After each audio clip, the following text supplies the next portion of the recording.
हाँ, एक आया मेरे को सम्मन, और महिला आयोग का जो सम्मन आया था उसका हमने जो है रिप्लाई दे दिया है। और देहरादून में जो भी हुआ वो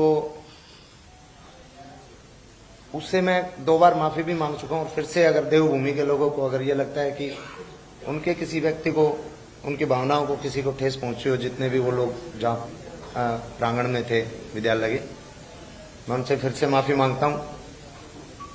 लेकिन उस वक्त जो मेंटली स्थिति मेरी थी वो मुझे ही पता है, मैं ही जान सकता हूं।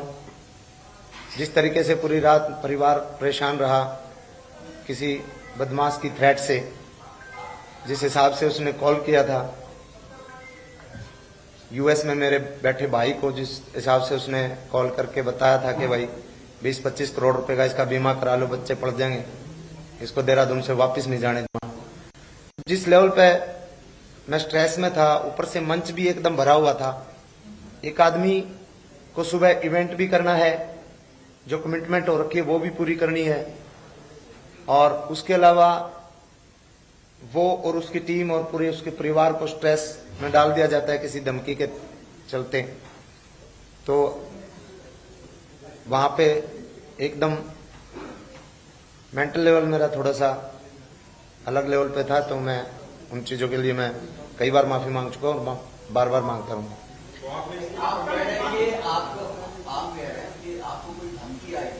जी,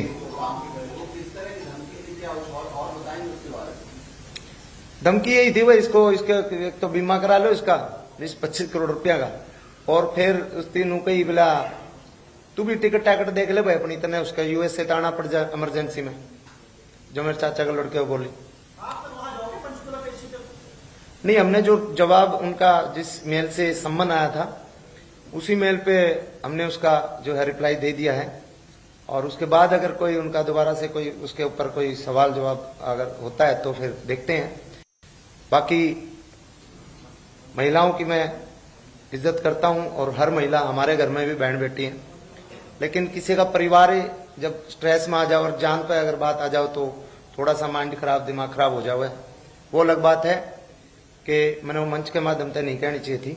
लेकिन मैंने लगा था कि कुछ लोग उसने भेज रखे हैं वहां पे, और दिमाग मैंने अपना कार्यक्रम भी देना, और इतना क्राउड था वहां पे मंच पे कि मैं ना एकदम कोई हादसा हो जाओ तो एकदम भाग भी नहीं सकते, इधर नहीं कर सकते, इधर नहीं हो सकते। मैं सारा प्रोग्राम 1.5-2 फुट की जगह पे खड़ा होकर कर रहा था। पता नहीं किस टाइम किस जगह से क्या घटना दुर्घटना हो जाए, तो बहुत सारी चीजें होती हैं।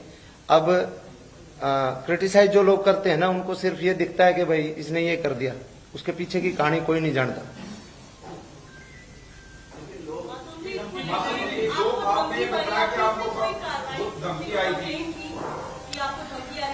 उसका मैं बता रहा हूं। उसके बाद तुरंत मेरा वहां पे मैं 2 बजे के आसपास फ्री हुआ था, 2-2:30 बजे। तुरंत फिर मेरा शाम को प्रोग्राम था चंडीगढ़, मैं चौपर से आया था, चंडीगढ़ आ गया था। चंडीगढ़ से अगले दिन मेरा बराला साहब के साथ टोहाना में कार्यक्रम था। अगले दिन जो मेरा कार्यक्रम था खैर में प्रोग्राम था। तो लगातार कार्यक्रम चल रहे हैं फिल्म प्रमोशन को लेके भी और उस तरीके से। लेकिन ऑनलाइन में मतलब आज ही मैंने अपना पूरा वकील से बात करके सारा अपना बता के ऑनलाइन आज मैंने उसको भेजा है। और फिजिकली में जाके जहाँ पे मेरी एफआईआर हुई है वहाँ पे, क्योंकि थाना वही लगेगा, मुझे भी जाना है, तो वहाँ जाके मैं अपनी एफआईआर दर्ज कराऊंगा। आपके परिवार को धमकी दी, इसको लेकर एक तो आपने क्या कहीं तक कंप्लेंट करवाई है, एफआईआर दर्ज करवाई, दूसरा क्या आप इसको लेकर हरियाणा सरकार को भी कुछ कहोगे कि सिक्योरिटी दी जाए या कोई और तरीका? ऐसा है, हरियाणा सरकार के कुछ एक लोगों को पता भी है कि जिसकी मैं बात कर रहा हूं वो बंदा हरियाणा सरकार के कई मंचों से भी नजर आया है। भारतीय जनता पार्टी का पटकाव डे भी देखा गया उसको। तो नहीं, पदाधिकारी टुच भैया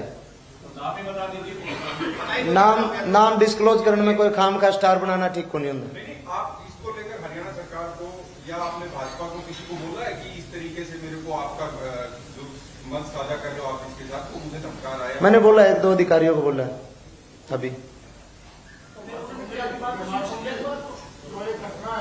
हाँ, उस पर संज्ञान ले रखा है, समझ रहे हैं। हाँ जी।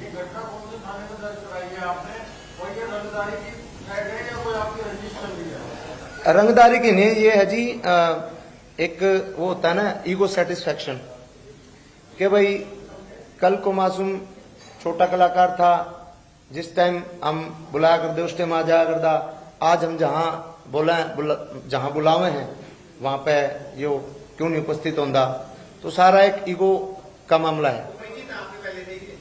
हाँ, मेरा जानकार है वो।